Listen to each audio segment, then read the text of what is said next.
final message is from Chris Williamson. Chris, first of all, sends his apologies for not being able to be with us today to mark Julian's 50th birthday. His message is as follows.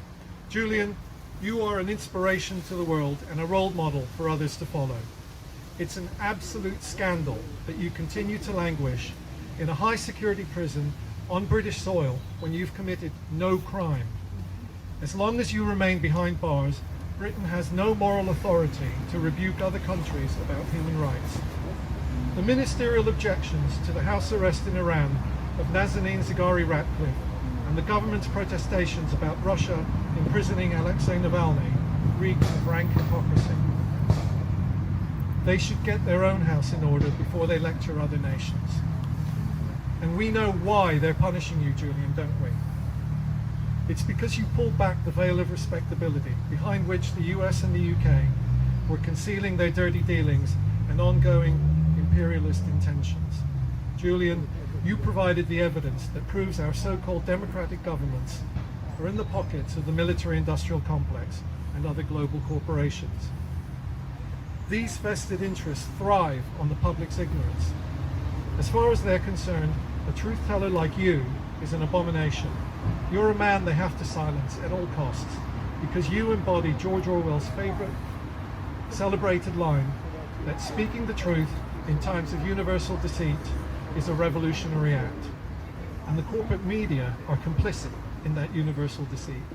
Their role is to manufacture consent for a sordid status quo. A status quo that sees poverty and inequality on the increase. A status quo that enables corporations to make huge profits from killing people through arms sales and through wars. And a status quo that poses an existential threat to humanity by failing to take the necessary steps to prevent potential climate catastrophe. It's up to us to be your voice now, Julian, to demand justice for you and the world, to constantly remind people that, as you yourself have said, Julian, nearly every war that has started in the past 50 years has been a result of media lies. And to raise political consciousness, because you were completely correct to say our number one enemy is ignorance. We have a duty to you, Julian, because you are being persecuted for telling the truth, for giving us the information to hold the powerful to account for their actions, and for daring to break the silence about the abuse of state and corporate power that's prevailed for far too long. So, Julian, we thank you for your tenacity, we salute you for your bravery, we applaud you for your sacrifice, and we will not rest until you're a free man again.